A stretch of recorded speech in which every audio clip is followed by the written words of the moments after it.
What's up, everybody? Welcome back to the DFS Dose YouTube channel. Today, we are going to be taking a look at Underdog's new best ball tournament, a rookies and sophomore only draft. This is an interesting format. $10 entries. We got 5K up top, so pretty big. First place prize for a tournament with only 2.8 thousand entries. This thing is filling quickly. I mean, it launched this week. It's already 60% full. Joey, do you want to go over some of the details of this tournament? Yep. So as Ben mentioned, rookies and sophomores only. So it's pretty self-explanatory there. Like he said, 5,000 first. Just in terms of the specific contest, it's a best ball contest on Underdog Fantasy, 12 rounds, 10% rake, which is actually a really good rake percentage compared to some of the other larger tournaments out there. And Underdog specifically does a tournament format, unlike some other best ball sites. So weeks 1 through 14, obviously qualifiers, and then your team has to qualify to make it to the quarterfinals, and then you have to beat whoever you play in that week, and so on and so forth. Half PPR Underdog is so obviously touchdowns are a little bit more valuable on Underdog, so that can impact drafting. But all in all, a solid tournament, and we'll definitely be firing some entries into this, and that's what this video is today. We're going to be drafting our first entries into this contest, $10 on Underdog Fantasy. So, I say let's just get right into it. All right, let's see if we could take this joint down. First try. All right, we in here. I got the 101. I'll be honest, I'm going in totally blind. Haven't looked at one of these drafts, haven't done one of these drafts, haven't ranked my players. Just going to see what happens here. Yeah, I mean, I think that's the best strategy possible, right? No, but yeah, I haven't done one of these drafts either, and this is a rookie and sophomore only, so we'll see what happens. I mean, I don't know who to go though. Like, what positions do we go heavy on?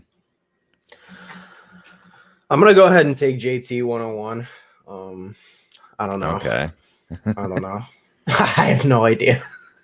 I mean, he has the highest ADP of any of these guys in like a regular best ball format. I do think that quarterback needs to be a priority. That's one of my first leans because, just real quick, looking at the guys, like there's only, see Herbert goes 102. See, I might have already fumbled the bag by not going quarterback. Yeah. Jalen Hurts is going to go for sure before it gets back to me. I don't know. I mean, yeah, I think you should try and target a quarterback. So, I mean, right here, I'm going to go with Justin Jefferson and Jalen Hurts.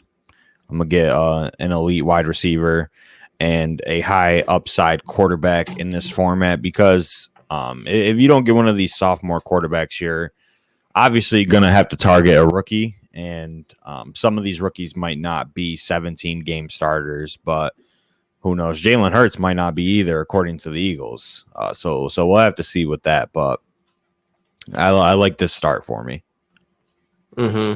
Fuck, I just got auto drafted. Fuck. Antonio Gibson? Come on, bro. All right. Hey, that's a solid pick. Joe Burrow, Antonio Gibson. Yeah. I mean, in this format, you start one quarterback, one running back, 2 wide receivers / tight ends, and then 1 flex. And then you have 7 bench spots. So I think, getting 2 high upside running backs is not a bad strategy. You said you start 1 running back? You start 1 running back, yes. And then you start 1 flex. So you could pretty much start a max of 2 running backs. So right here, I'm going to go with Ayuk as my wide receiver 2. And then I could go with Lawrence as my QB2. But you only start 1 quarterback. So I think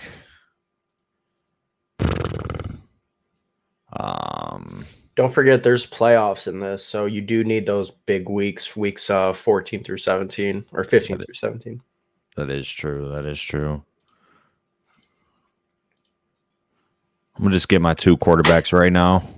It's probably the wrong strategy, but I can just load up on all of these skill positions throughout the draft.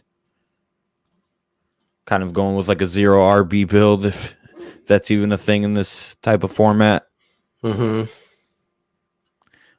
But I'm about to get auto picked again. All right. Well, you know what? This is a stone value, so I'm going to take him here, even though it doesn't make much sense positionally. I'm going to go ahead and take James Robinson because what are we doing here? And then I'm going to just go for stone ceiling, right? Justin Fields. you have to. Yeah.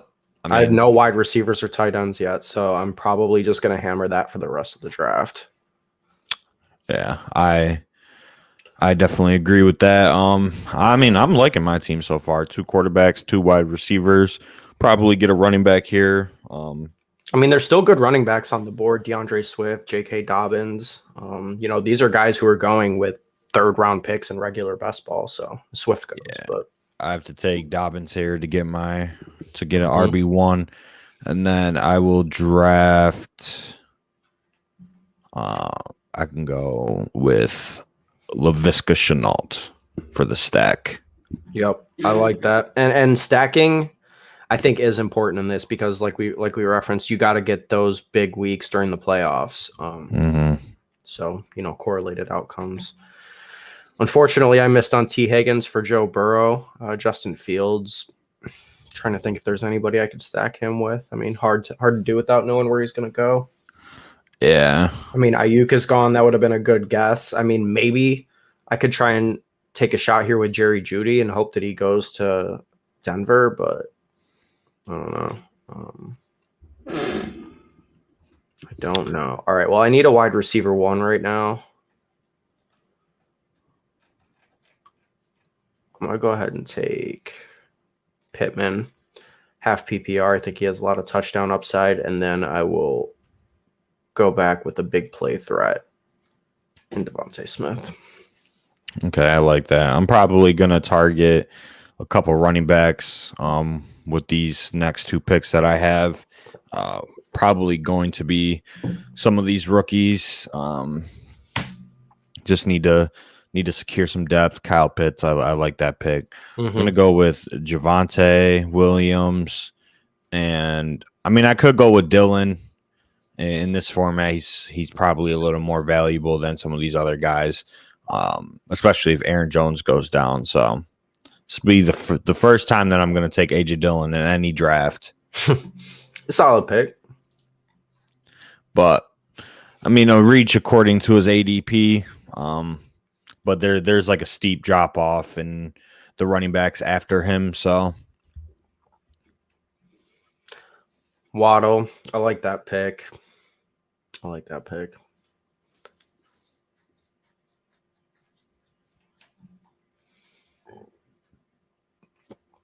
So we have 12 rounds. This is through round 8.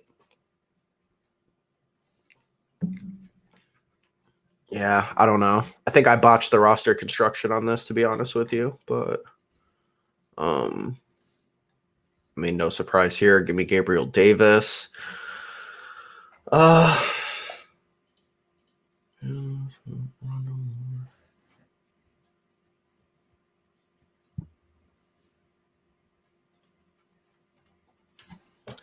I don't know, man. Just going for upside, I guess.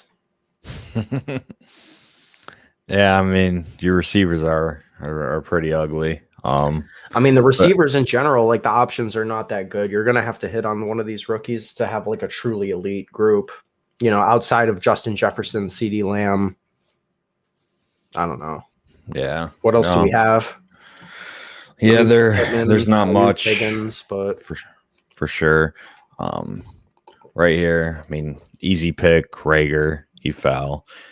Completes a stack with Jalen Hurts. So I have a stack with both of my quarterbacks, which is good for upside. And then I think 3 or 4 running backs is the max you go in this format, especially with only starting 1 running back and starting 2 potentially max. And we know that just wide receivers have a higher ceiling than running backs generally. So I'm going to go with a wide receiver with this pick, and I'm going to go with Denzel Mims here. Love it. Just if the Jets improve at quarterback, which obviously they're going to draft Zach Wilson most likely, that should help the Jets' skill position players in terms of fantasy. So Denzel Mims, I mean, he was a prospect that a lot of people loved coming out of last season. Just a terrible offense last year with Adam Gase. So we'll see if Robert Saleh and Zach Wilson can fix that Jets offense. Yep, absolutely. I'm gonna go. I mean, I'm just taking wide receivers with high ceilings at this point and hoping for something good to happen, I guess. Because, yeah, I mean, so I'm gonna go with Rondale Moore, who could go in the first round, might go in the first round, and I'll take KJ Hamler as well. Absolute burner. Should have a pretty good role in Denver this year. I think he's been completely overlooked. Yeah, I mean, it's just going to be hard for him to get consistent targets, especially with Sutton coming back and Jerry Jeudy and and Noah Fant, and then obviously still question marks at the quarterback position. It's hard. Can't it's be hard worse, though, right? Can't be worse. It's hard to draft like their wide receiver 3 or wide receiver 4 on their team. So.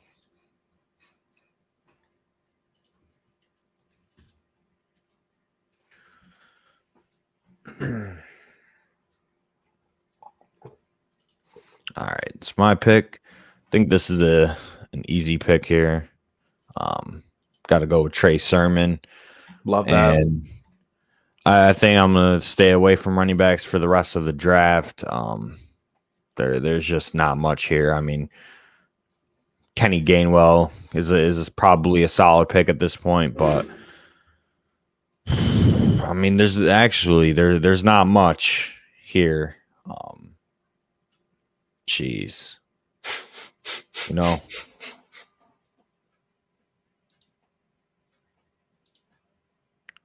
Oh, I got auto drafted. Well, my clock is messed up still, so. Wait, it is? Yeah. I mean, it starts mine off at 40 seconds for whatever reason. That's actually crazy. Yeah, I mean, Kenny Gainwell, I got him after his ADP, but he's my RB5, and like I've been saying, you can only start 2 running backs max. So I don't really know if you need 5 running backs in this format, but obviously I get it. This pick right here might be a cap, but I'm gonna make it anyways. Oh, did it even show it? No. Who was the pick? I took Cole Kmet. He's the only tight end I think besides Pitts that's viable here. In half PPR, the wide receivers that were available, like Bryan Edwards, Jalen Guyton, I don't know. I think that at least, Kmet could luck his way into getting a touchdown or 2, right? I mean, a couple 2 touchdown games if lucky. I don't know. I mean, I don't like my team at all, to be honest with you. Yeah. Kind of fumbled the bag, kind of panicked a couple times. The Antonio Gibson auto pick is a tough scene. I mean, he's a good play, obviously, but I don't know. I mean, yeah, I think your team is solid. Jonathan Taylor, Gibson, J-Rob, that's probably the best trio of running backs in this draft specifically. The wide receivers are a little bit weak. So that might hurt the overall upside of your team, and your quarterbacks are fine. So, I mean, if some of these wide receivers hit, like Devontae Smith or Rondale Moore and Pittman and Gabriel Davis, I mean, you could have a pretty solid team. But I don't know, because obviously this is our first draft, and we have to figure out what the most optimal roster construction is. But I think going with 3 running backs, if you get these like top 3 if you get these top 3 guys in this top tier of running backs for the sophomore class, which all of these guys are, I think 3 is right, and you just load up at wide receiver / tight end. So that's kind of where I messed up. You can see my team right here. I was going to draft a wide receiver with this Kenny Gainwell pick, but got auto drafted, so that's absolutely unfortunate. I like my wide receivers though. I got 2 stacks with my quarterbacks, Hurts to Rager and T-Law to LaVisca. And I mean my running backs are a little bit weak, but in this format, I think running back is probably the least valuable position. So 5 is too much for my team build, but it is what it is. That was tough. That was tough. I think we low key might have just burned $20. Yeah, no, we did. We just lit it on fire, you know. So it's all right though.